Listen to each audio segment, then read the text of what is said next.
Hi, this is the Magnificent Midlife Podcast, and I'm Rachel Lancaster. This is where we celebrate women in midlife and beyond. We challenge the status quo and bash those negative stereotypes about being an older woman. We're not over the hill at 40, 50, 60. We're just getting started, and the world needs us now more than ever.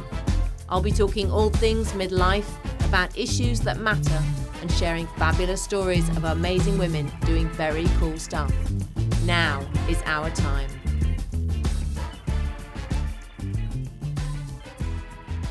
My guest today is Emily Kenway, and she's the author of the groundbreaking book, Who Cares? The Hidden Crisis of Caregiving and How We Solve It, written after the painful experience of caring for her cancer-stricken mother. Who Cares is an intimate and deeply researched account of the experiences of unpaid carers and a call for us all to put care at the centre of our lives. Emily researches, writes and speaks about thought-provoking social issues, shedding light on the crucial forces shaping our lives and communities. I loved your book, Emily. Welcome. Thank you so much. It's really great to be with you. I'm very excited to delve into this conversation today, and I've wanted to have you on the podcast for ages, so thank you that we're here talking. I found the book, transformational. It spoke to me on so many levels. It was deeply moving, it was very disturbing, and much of what you wrote about I suspected or had encountered, but you expressed it all so clearly, and you tied it all together, and you connected all the dots. But how did you find the strength to write such a book out of your own deep grief?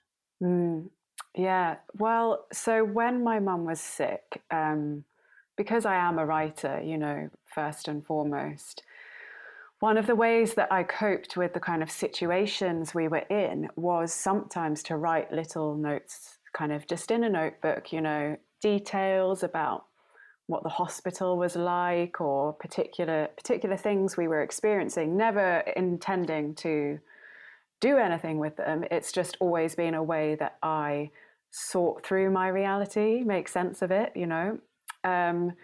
So I knew I had this collection of kind of memoir-esque elements that already existed, some of which, are not public and some of which are in the book. And so I think that helped, because if I'd had to entirely force myself to step back in time and relive everything that we'd gone through together, I probably would have, I really wouldn't have wanted to do that. My emotional self would have rejected that. And so partly that was a help. The other thing I would say is, this is such an under talked about topic, despite how, it's normal in human life that we care for someone we love when they're sick and elderly and so on. And I was really affected by that while I was caring for my mum, both personally, because I felt so alone, so isolated in the situation, completely just invisible at every level, the media, politics, in social circles, just this seemed to be something that was very hidden. And then I was sort of angered by the kind of widespread cultural invisibility. And so, to be honest with you, it has been hard to write about the aspects of the book that, are memoir or also are other people's stories that are just incredibly moving. And the kind of the bold facts about care, are very upsetting in some ways. And speaking about it has, it's not always easy. But I felt it was necessary. This has to change. We have to have more rights and resources and so on, but also just find solidarity with each other. I don't want anyone else to feel as alone as I did. And in my own small way, the book is an attempt to do that, to sort of say, well, I'm on your bedside table while you're feeling so alone at night, thinking about the thing that's happening in your life. Well, it really is. It's a tour de force that you've created, and it raises so many important questions for our society, and the fact that, as you say, this is the invisible nature of care, and we need to bring it forward. And as you said before we hit record, and until you're in it, you don't see it. No, and you don't understand how hard it is either. No. And then society, I suppose we go through the care experience and then we move on. And again, it slips back into invisibility, which is why I think your book is so, so important, because it brings it to the fore. You can't ignore the things that you're raising, but how do we get that in front of the people who need to read this? Yes, and it's interesting that you say we do our stint in this realm of care and then we move on. And I think almost that's part of the problem. And I'm not suggesting that people who have just come out the other side see themselves as a problem at all. I totally get it. I had to basically, rest for most of a year after my situation. But the world we need to move towards is where care is a kind of continuous condition of our lives to different intensities, right? Because yes, I'm no longer caring for my mum, but one of my closest friends, her mother-in-law is very unwell now, and I have other friends where these things are happening, or spouses are getting diagnosed with things and so on. And so, neediness, vulnerability is like a permanent condition of all of us. And when we treat it as an individual thing, it's like, okay, I've done my thing and it was so hard, it broke me in every way because I was so alone in it. But now I'm out of it, and now someone else will do it that alone and break, and so on and so on and so on.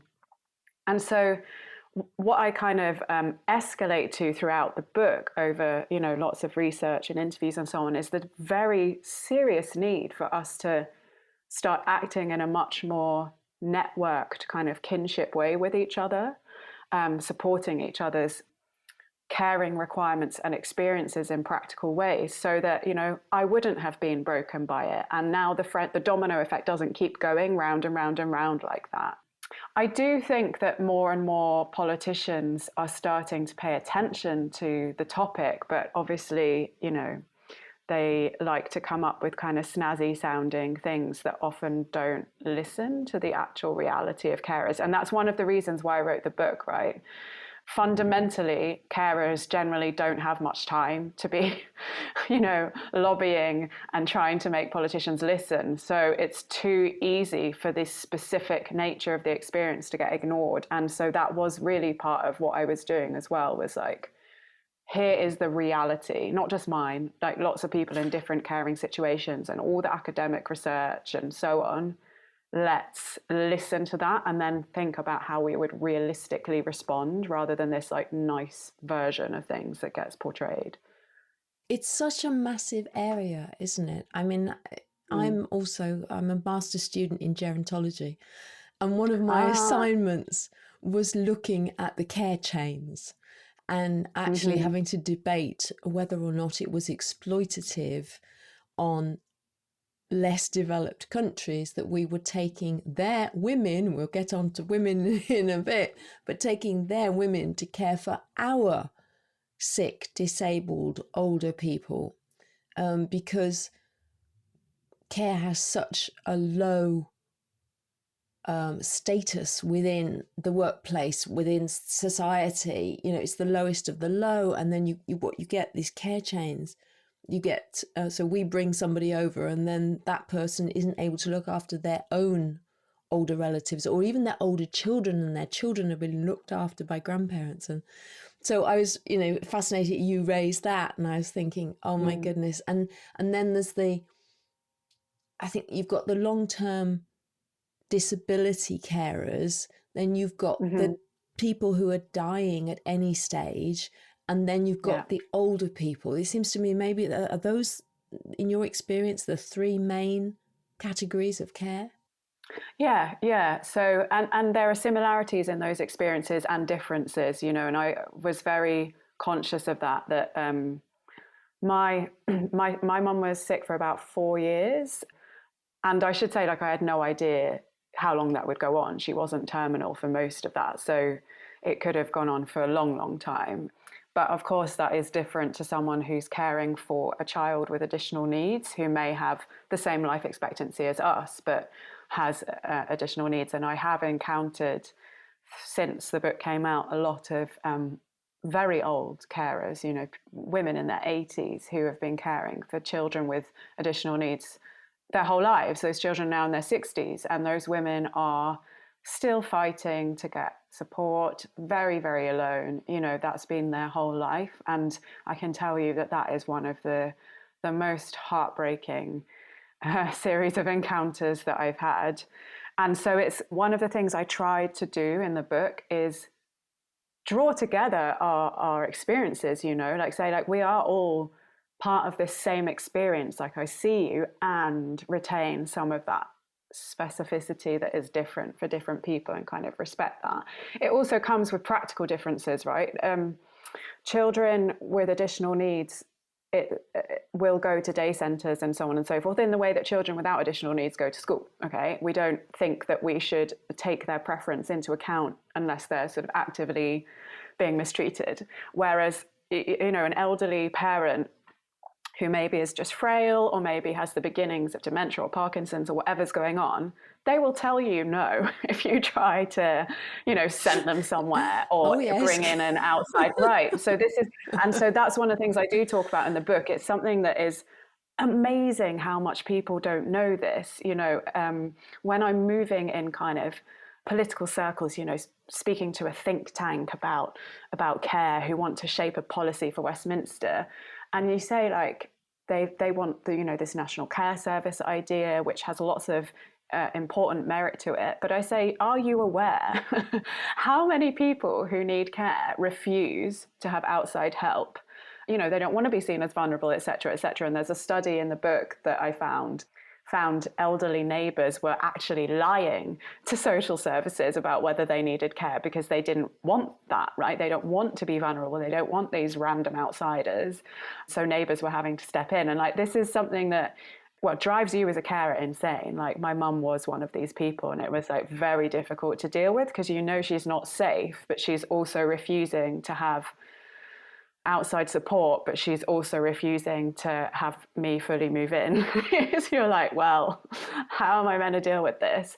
But from a policy perspective, it's also really important, right? Because even if we massively beefed up paid care from the state, you know, we all know that we'd still be stepping in lots and there'd be all of that. I just want to touch on what you said about the care chains. It's so interesting that you're doing that master's, and it felt very important for me to try to avoid one of the storylines that happens a lot with care, which is it's really unfair that women are chained to the household providing care. Obviously it is, but often the next step in that storyline is to say, therefore, we should, usually kind of privileged white Western women, should be allowed to go out to work in whatever it is that we want to be working in, and another woman should be poorly paid and, you know, basically a migrant woman of colour should be doing that care.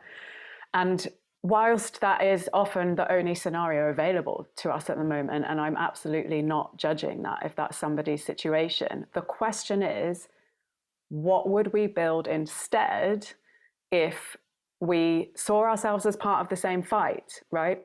And for me, a lot of that is about completely overhauling our working practices. You know, like I'm sure there will be people listening to this who, like me, have had to reduce their working days, give up their jobs and so on because of care, because we have no rights as carers in the workplace. The only carers who have rights are parents of children without additional needs, right? Like we do have paid carers leave. It's called parental leave. Right? We don't have paid carers leave of the type I'm talking about. And so we are like hamstrung. What you don't, either you give up your entire life and do care, or you don't give up your entire life and you use the labor of someone who in turn can't do the care for their family.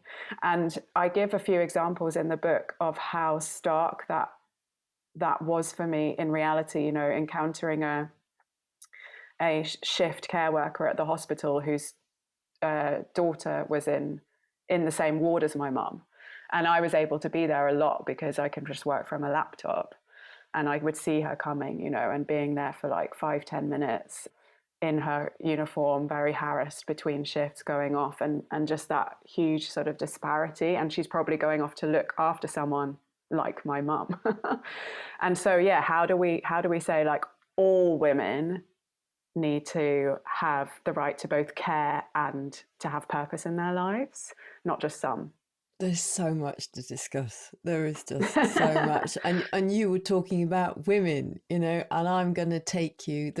We know that the majority of care is done by women, and it's the informal care, the formal care, the paid care, every kind of care is dominated by women. And I was incensed by your story of the hike you went on. So I would like you to share the story of the hike. Oh, do you know what? This has also happened to me since in loads of random conversations. Okay, so so in 2019, I love hiking, and I decided, you know, I really want to do a long distance hike. And there's a beautiful trail, highly recommend it to people, called the Coast to Coast, which goes from the west coast of England to the east coast, finishing in Yorkshire, a place called Robin Hood's Bay. And it's incredible. You walk through the Lake District and the Yorkshire moors and so on. So I did it by myself. I got my mum's siblings to come and kind of be on call for her. And as I was doing it, I encountered a few other people doing it, mainly men doing it alone, men in their kind of 50s and 60s. And we'd chat, you know, you encounter someone one day and then 3 days later or whatever. I'd sometimes be like, oh, they'd mention a wife, you know, I'd be like, oh, did she not feel like doing it? You know, is she not interested in hiking? And they'd say like, oh, no, you know, she might have done, but she's busy looking after my mum. And I'd be like, sorry, she's busy looking after whose mum? And a lot of the wives were caring for their mothers-in-law, and therefore not having this experience that had they had the leisure to do it, they might have wanted to. Now, of course, some of those, feminism is about choice. Maybe some of those women really wanted to be doing that, you know, even if we can extract the like cultural pressure from the idea of wanting something. Maybe Which they you did. can't. You know, you can't. No, you can't. It's not no, possible. But maybe, if you want to dye your hair as you get older and you goes grey, it's because of cultural pressure. It's not just your personal choice. No, it is nigh on impossible. But you know, maybe there was like an amazing mother-in-law that had been very loving, and they were wanting to reciprocate that. I don't know. Reality is probably what I call in the book collective gullibility. So basically, men have all these reasons why they can't be the primary carer of someone they love, except their wives, right? If and when men are carers, there are a lot of male carers, they will tend to only be the carer for their spouse, whereas women are much more likely to care for a broader range of relatives, right? But so they have all these reasons, and reasons is, you know, a nice way of putting it. It's things like, you know, it's it's just more natural for women or for the wife, you know, as if, you know, the first time you care for someone with dementia, with cancer, whatever, is at all going to be natural in some way to you. Or a lot of things about, you know, their work, which is always a really bizarre one, because often the woman is also working or has worked, and it just sort of gets erased. There's the very important aspect where men and society reflecting men's views thinks it's more appropriate for women to do intimate care, so bathing and toilet stuff. And what I find interesting is that you might say, well, they were their mums, that these men that I encountered. So, okay, maybe they would prefer to have a woman helping with things like that, if that's what's going on. I'm not sure all of them were that sick, actually. I think there was quite a lot of sort of doing the shopping kind of caring going on. But maybe you think that. But actually, women are often deemed more appropriate to do intimate care for men as well. So just anyone, right? We're just give women the genitals. It's basically the message. It's true. And I don't know where this has come from. Why is that? I mean, obviously it's because we did the child rearing historically, in the past centuries, and obviously that involves intimate care as well. But the idea that women don't also have that initial disconcerted feeling the first time you need to help your elderly relative or whatever wash or whatever, usually in our culture we've usually not seen each other naked for many, many years, but it's like ruled out of being something that we find disconcerting as well. So men kind of get away with it in this way of like pulling the wool over our eyes. And I think they're doing it themselves as well, right? I don't think they're sitting there being like, oh, I'll make up some lies. I was doing a talk the other day about the book, and I was explaining one of the things you see in the research, that yes, there are male carers, and obviously some of them are doing very intensive care, and I'm not pretending otherwise. However, what the research shows is that when men generally are doing a caring role, they will tend to do it differently to women. So they'll tend to choose the aspects of care that are less time sensitive. So for example, they might be the one that's doing the like legal bits, or something needs fixing in the house that's not like urgent. They'll choose when to do it, right? There's loads of examples of the real stories in the book as well of this. Whereas women tend to do like the real-time continuous care stuff, right? So it's a lot more intensive emotionally and physically, and disruptive to your life, whereas men fit it in around their lives. And I was saying that at a talk last week or the week before, and a man like piped up and was like, oh yes, that's what I did. And it's sort of penny dropping in him that what he was actually doing that he thought was like a choice in his family setup was actually this like culturally predictable thing based in gender. And I do think it's really hard, right? Like in families, obviously, to call out things like this. And I didn't have this in my family because my mum was single, which is why I, as her, I was in my early 30s, what is why I was looking after her. So there wasn't like a man to be crap in the vicinity. And her brother was actually very helpful when he could come and stay and so on. So I didn't have it. But I do think in family setups where that's the case, and there's plenty in the book, is women notice it and they fume, but we have to start articulating it and trying to hold these men to account and saying, like, actually, I'm not gonna do next week. So you're actually going to have to disrupt your working life or whatever the nicer things are that you'd rather be doing, and do the shopping or take her to a hospital appointment or whatever it is, or him, and call them out on it. Because this idea that it's easier and more natural, we're all in the same culture. So I think that's honestly a load of crap. And I think a lot of women feel that it's more natural for them as well. But we're just playing into it more, right? Like we don't need to do that for men. We're not their mothers. They can also do hard things. I'm just going to pin a medal on your chest now, virtually. I'll probably get loads of, when I say stuff like this, I always get men tweeting me being like, I think it's mainly women who listen to this, so you'll probably be all right. I'm like, you can't see me on camera, guys, but I'm going, yes. But I'll just tell you a little story from my background. So, which shows me that this is changing, really changing, but only in the hospital scenario. So my mum broke her hip last October. Okay. She has survived a year, for which I'm very grateful. It's been a long, hard road. She's in a lot of pain still. But when she was in hospital, I was disconcerted that she had male nurses. Yeah. And she had male nurses taking her to the toilet and giving her a shower. Mm-hmm. My mum didn't bat an eyelid.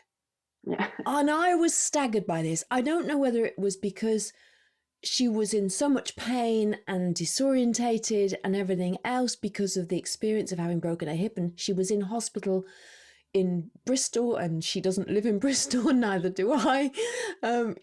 So it was all very traumatic. But she didn't seem to care. It was me that cared. It was me that was going, oh, I'm not sure about this. but she was okay Yeah. with it, and she has remained okay with it. It Yeah. doesn't seem to impact her at all. So that for me was very interesting, and I think there are so many things that we want to change. This is one that we want to change, but also I just wanted to pick up on your point about the older people not wanting to accept the care. Mm. We need to make that okay. You know, I've looked at other cultures, and for example, in Indian culture, you know, older vulnerability is actually valued. It's a mark of a good family Yeah. network if the older person is able to be dependent, and the older person isn't ashamed of being dependent and embraces that. Whereas we have Mm. this, certainly in UK culture, and I think probably in Anglo-Saxon cultures, which I write about in my book because it's different in Anglo-Saxon cultures about how we look at age and youth and all of Mm. that. But older people, there's too much shame about getting older and about accepting help. And we all need Yes. help. We all need, and all of us need help at any stage. We could all go out and get hit by a bus tomorrow, and then we'd need help. You know, it's not just that we're old. Well, sometimes it is just that we're old, but Yeah. how do we Yeah. make us as a society more accepting of the need for help and more facilitating of those who give the help? Mm. Yeah. So this is kind of the key thing, I think, actually, that needs addressing beneath all of the practicalities and the politics and so on. And I suppose, so, I mean, yes, there are different cultures that totally have different attitudes about this, and there's lots that we can learn from them. And equally, in a lot of those cultures, the gender division is very extreme, right? So, Yeah. purposefully in the book, I included experiences of women and carers, either directly or through the research that exists from cultures that we would often kind of be like, oh, well, they live in intergenerational families and it's all fine. And actually, it's a lot of daughters-in-law who feel like they're dying because they're doing all this care. Yeah. So I think we can definitely learn things. And, it's like we kind of need to smoosh together different bits of our cultures. Yes. But so I talk about this a lot in the book, this idea of our problem with vulnerability and our problem with neediness. And this is what I think helps us reflect on it, is that when we talk about the people who need care, the elderly or the 30-year-old with, a motor neuron disease, or, the 14-year-old with Down syndrome, whoever it is, we're thinking about like, how can they get more comfortable with the fact that they need help to live their lives? And my question is, well, how can we get more comfortable with the fact that we need help to live our lives? Because actually, we're generally very crap about asking for support and help, right? This is the whole problem. One of the whole problems is that we live in these little families, in these nuclear households, and it's completely abnormal to ask for substantial help beyond that. When you have newborns, when you have small kids running around, when you have a parent who's sick or a spouse who's sick, it's like weird and scary to ask for help from your neighbors or your friends beyond kind of like, oh, it'd be nice to have a cup of tea. No, you need your shopping done. You need someone to come and like watch your kids so you can have a long bath. Like, you need actual practical stuff. And we don't think that's normal to do, even though on our street right now, there's probably loads of people who could do with things and vice versa. And so if we want to think about like, how do those elderly people learn to cope with the fact that they need a load of help? It starts now. How are you coping with the fact that you need things that you don't have met, right? And so I think that we can't even expect that of them, right? Because we have created and had given to us a whole culture that's based on vulnerability being like bad. It's like pathological in some way. It's not a positive thing to say that person is vulnerable. And instead, we really need to kind of remedy that and start saying, like, there's a political philosopher who uses this phrase, needy and capable. We're all needy and capable. And it's starting to, yeah, exactly, embed that, and embed it now in your daily life. I do this very actively, and I'm often quite weird to my friends because it's so abnormal, you know. But actually, I can see that it creates a kind of What do you do? a ripple effect. Oh, you know, if someone's had like a very bad birth and, you know, there's a toddler and a newborn and there's all these things going on, I will make sure that their fridge is stocked. Or I will make sure someone knows they can stay the night if they need to here, or I will offer to go and stay the night somewhere. I did recently stay the night with a single mum friend who had mastitis that seemed like it might be turning into a system-wide infection, you know. So I was just there for the night. I could deal with her 2-year-old. I could get her to the hospital if she needed to. It's like, how do we step in these ways that are realistic for our own energy? Okay, I could do that night because I was well, I was home, I had nothing going on, I don't have my own children. But, you know, how can I send someone a meal? Can I, what is it that I can do? And sometimes there'll be nothing I can do because I've got flu or I've, you know, whatever's going on. But then that's when someone else, you know, ideally does it. And so it's trying to create these practical, reciprocal things that people start to be like, oh, I could actually ask people if they can do this. And they'll say no if they can't, so I don't need to feel bad if they say yes. That is a key thing. So I think this like, how do we get older people to be okay with needing care is, how are you going to be okay with needing support? How are you okay with it right now? And the answer is you're probably not. And that's a cultural thing that we have to deal with. And I do think that it's not sitting around thinking about how to deal with it. It's just practically doing it and starting to embarrass yourself by being the weird person who reaches out and offers things. And then people are so, you know, people say no, obviously, most of the time because it's abnormal. And then they say yes. And then they offer something to someone else and it carries on. I just wanted to touch on what you said about your mum and having male nurses. And I don't write about this in the book, but I think that one of the things, I've never seen anyone sort of talking about it. When you're really unwell, like in discomfort, in pain, or really unwell, I think your mindset does shift in that regard. So I had septicemia when I was 20, septicemia, and did very nearly die. They thought it might be toxic shock syndrome induced, so from a tampon. So Oof, when I was in, blimey. it's obviously quite blurry because I was nearly dying, but when I was in A&E and before resuscitation, they were trying to test the tampon I had, and it was a male nurse who was dealing with that, right? And I honestly could not have cared two craps about who was doing that, because I was an animal at that time. I don't mean it in a horrible way to myself. Like, if you're in extreme pain or really unwell, like when you have horrific fever with flu, right, and you just need to feel better, something happens in your brain. And I think if we talked about that more, then it would give men less right to, you know, let themselves off the hook, right? Yeah. And I think, once you've been really ill, I think you kind of recognize that. Yeah, and I think it's really difficult for male nurses, of course, as well, you know, because we are all kind of like, what's that man doing? And it's a cultural thing. And like, I feel the same a lot, you know, but it's something that, when you're in that state, gender really becomes irrelevant because you're back to basics. I'd say 50% of the staff looking after her day to day were male. Yeah, which I found really interesting, and I was pleased. I was pleased to see that, because I hadn't been in a hospital for years in that sort of environment. But it was very interesting to see that change. And they're good. They're great. They were so good with her. And there's also, I think, they're treading on very dangerous eggshells here, but we behave better sometimes when it's not a family member, don't we? Oh, yes. Oh, absolutely. And probably I don't know, women maybe behave a bit, I know my mum's different with women and men. I see that in her. I hope she's never going to listen to this. But I see that she's different in her attitude, you know, and what she will say and what she doesn't say and what she keeps back. And so, there's all sorts of reasons for not letting men off the hook. Yes.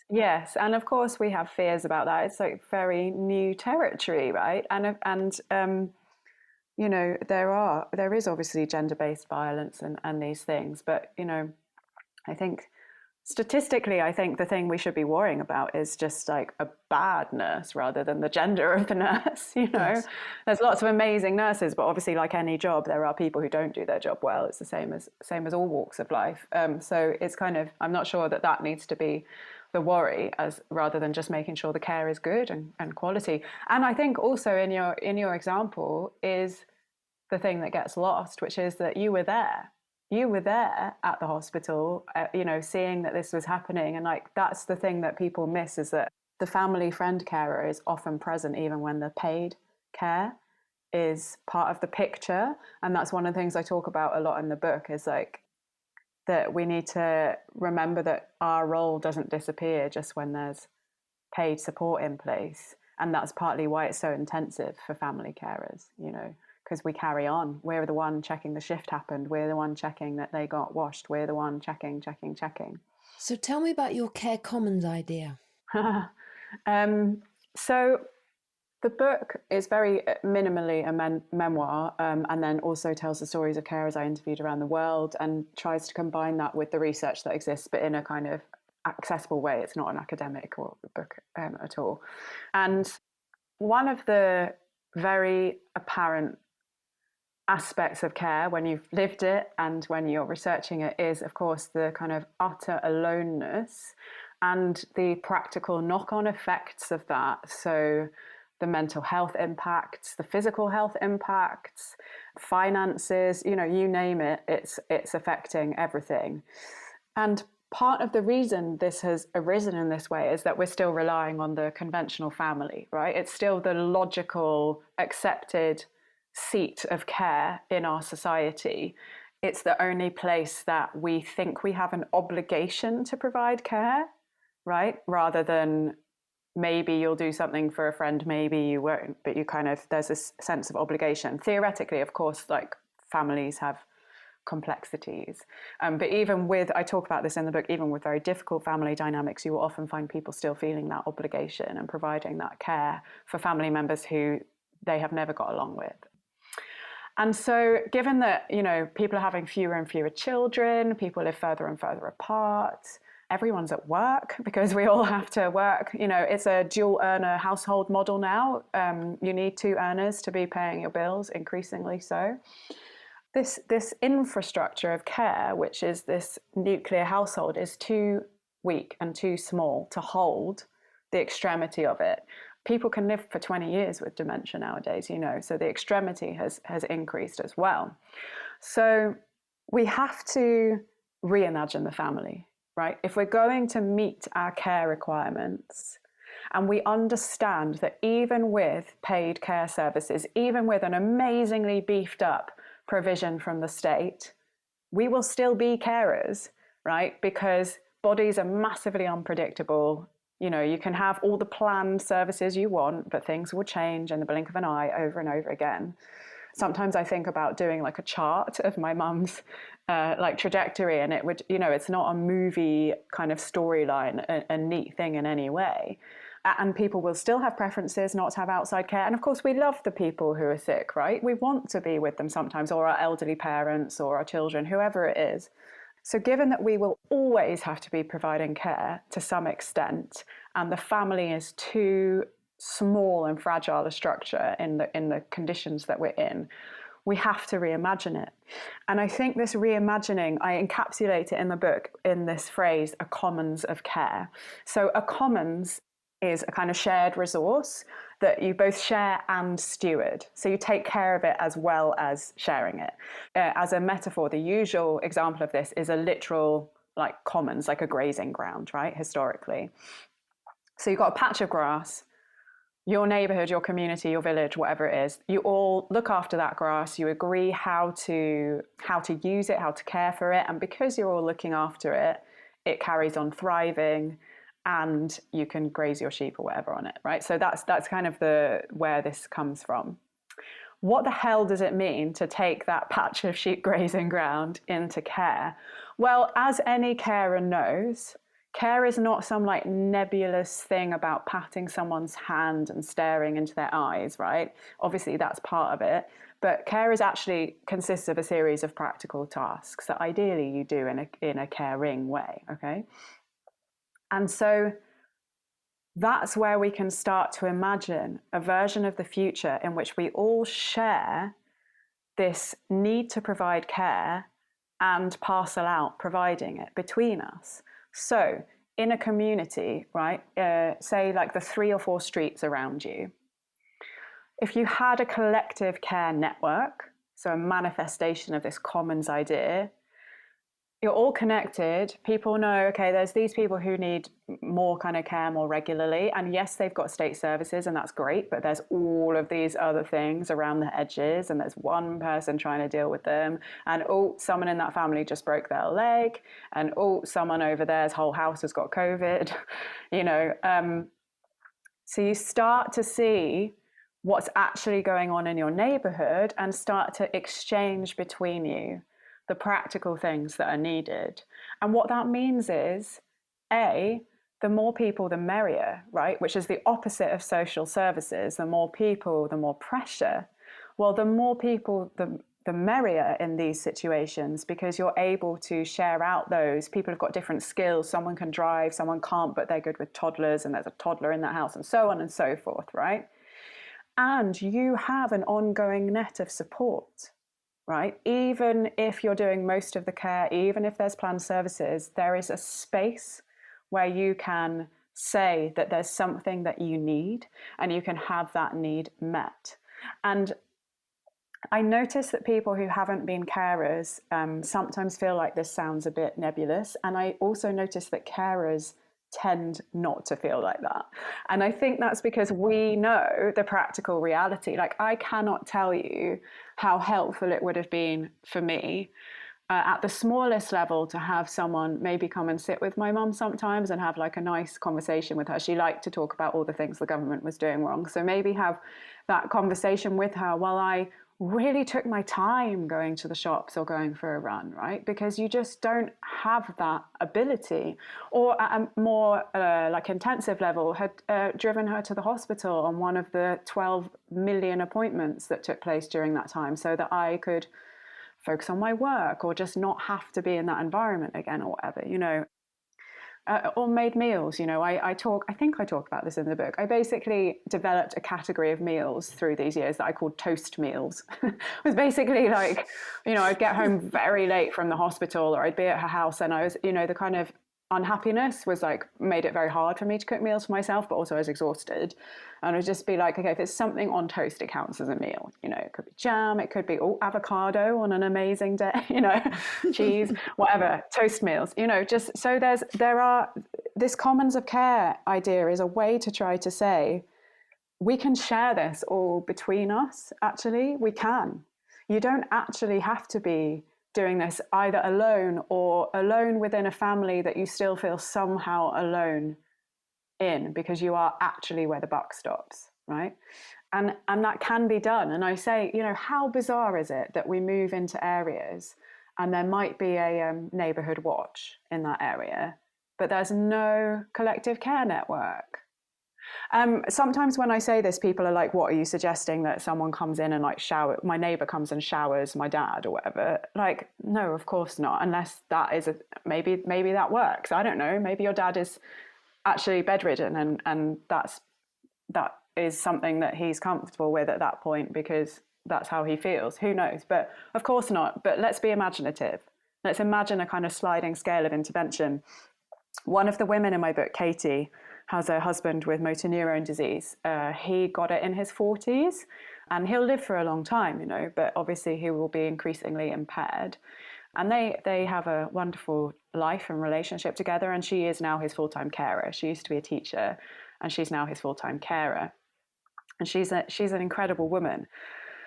And she's a campaigner on carers' rights as well. And I found it really interesting when I was talking with her that as a carer, one of the things you're most afraid of is if something happens to you, because you're responsible for that person. It's really frightening. It really affected me during the time my mum was ill. And I know it does affect a lot of other people as well, particularly elderly carers, but everyone, right? If you break your leg, you know, you don't have the right to break your leg. And when Katie and I were talking, she was saying, you know, she tried to make an emergency plan, which is like, what will happen if Katie's ill, for her husband? And she realized she didn't have the people to put down, not because she doesn't have like friends and networks and so on, but because it's so much that she does for him, right? You'd effectively be being like, okay, hi, you're a full-time carer now, friend. And actually she realized what she needed was like a tribe, you know, a whole kind of, you know, 12 people to each do bits. And this is really what I'm talking about. And not just for emergencies. If we could create those structures, our life would be much more in tune with the human body, and all of these horrific impacts that are happening to carers now would be lessened. Care would not be easy. You know, I did care for somebody dying. I do understand that. I'm not doing a pie in the sky thing. It would never be easy, but I do say it would be eased. And I think that's what we really have to be aiming for. And things changed a little bit in COVID in that direction, didn't they? But it's very quickly gone back. Right. I always say, like, if we think our little households are so sufficient to do everything we need, why did we bubble? Right? We didn't need to bubble if that was the truth. Now, obviously, part of the bubbling was around childcare. And then carers just get forgotten again because we're just back to where we were before. The mutual aid networks that sprang up in loads of communities are really important from this perspective because they are an example of that. There was one in Greenwich in London where my mum lived, which was really helpful, right? Because suddenly it was like, well, if I get COVID, and I couldn't go near her, obviously, if I had COVID, I can ask some random person in this chat to drop off a Sainsbury's bag outside her house and she will have milk and bread. And that was such a relief for me to know that was possible.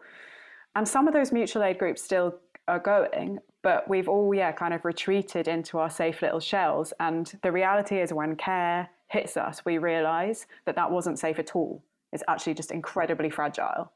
So how do we put in place things like this? What can the government do? What needs to happen? So I think there's like levels of change we need. And some of that, we've talked quite a lot about it, so I won't kind of go on about it anymore, but some of that is ourselves, right? And I know that's like maybe like a frustrating thing for people to hear, but it's true. And we can't do these things at the moment because we're tired and busy. And a lot of that is about the financial positions we're in and the kind of work demands that are on people. So that's why I think one of the key roles for government is to overhaul workplace regulations and kind of expectations, and employers to do this too. Employers, of course, don't have to wait for government. One of the most wonderful things of this book coming out is that one of my very good friends who runs a large organisation in London, amazingly, I'm always in awe of her, has put in place paid carers leave at that organisation because of my experience and the book. You know, so employers can actually do loads already and lead the way. We need to have paid leave for carers and not restrict that to it has to be your spouse or your parent, right? It needs to be more broadly applied. But the really big shift we need, and this might be familiar from other kind of campaigns, is that we have to move from 5 days a week down to fewer days a week being the norm. Right? There's actually been loads of amazing trials in lots of parts of the world, including bits of the UK, in companies or done by governments actually in some other countries, of a 4-day working week as the norm without a loss in pay. So people are not being paid less. They are simply working fewer days for the same amount of money. And what those trials have found is, if we care about this, better productivity, lower absenteeism, lower turnover, these kinds of factors that are actually good for business if we have to make a business argument, and good for humans as well, right? And most people, when they are given this option, embrace it because there's other things they want to be doing with their time than being at their job, whether that's childcare, other care, hobbies, sleeping, Netflix, whatever. And so the reason this is so important is that obviously it's all well and good for me to say come on, let's build a commons of care. Who's in your neighborhood? Start that WhatsApp group. Think about systems to do this. And there are practical ways we can do it, but not if we're all just absolutely exhausted, right? And so we have to shift this notion that our life is just for work to a more holistic perspective. And the best way, I think, to do that is to reduce the working week, given that there's also so much evidence of the kind of the other benefits as well. Of course, what that would also do is mean that men were also working fewer hours. So it's not the other alternative, which is that let's expand flexi time and part-time work, which obviously we need at the moment because 5 days a week is the norm. But if we do that, guess what? Guess who takes those options? Women.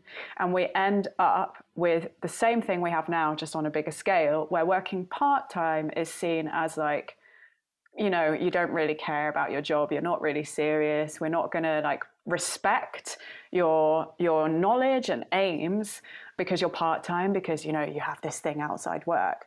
No, if everybody is effectively part-time, you know, part-time is the new full-time kind of thing, then lo and behold, those issues also go away.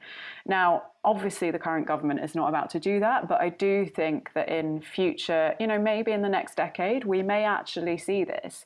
And we have to remember that historically, 7 days was the working week. Right? It took years and years of campaigning, mainly by trade unions, to get ourselves what we now call the weekend. That was not a normal thing. That is a construction, a thing made up by humans like us.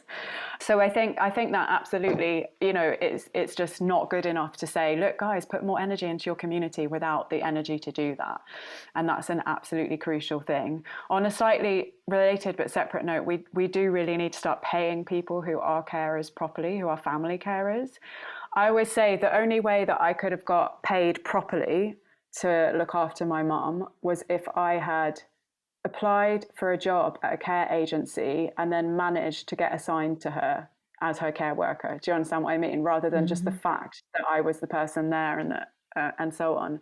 And that's absolutely ridiculous. You know, we have something called carers allowance in the UK, which you can get if you're caring for 35 hours or more per week. But it's not really livable on, is it? It's such a It's paltry amount. £76. It's I £76. know. It's just, and you Right. can't get it unless you're doing 35 hours. Yeah, so you're a full-time carer basically. For £75 a week. That's obscene. It's obscene, and it's one of the things I most enjoyed in a funny way when researching the book was looking back at the sexism basically throughout history, and I share these court cases, Yes. these court cases from the 19th century and early 20th century where women had been caring for example, for their husbands, with a legal agreement in place that they would get a certain amount in his will, and then that amount hadn't been in his will for some reason. And then they'd gone to court and the judges had said, you absolutely can't have that money or that bit of his estate because you're his wife. And what if we start giving out money to wives to provide care? What will the world come to? And it's exactly the same thing. And in the 70s, the very first benefit for carers came in, and it was available for men who were carers and for unmarried women. Yeah. But for married women, you could not get paid. And so this is, I mean, there's a straight line from that to carers allowance today. And it all relates to this thing we've been talking about throughout, which is this kind of collective gullibility about who should be performing care. Thinking about this through the lens of genderlessness is the most useful thing, right? All humans need to provide care for flu, for children, for elderly people, whoever it is, all humans. And it is of no interest what your gender is in that regard. And that's where we have to get to. And that's what employers have to assume as well about their workforce. You know, and that is the future we have to get to. Otherwise, we carry on with this situation where it is women doing this, you know, hardest task completely overlooked, with their mental and physical and financial health just wrecked.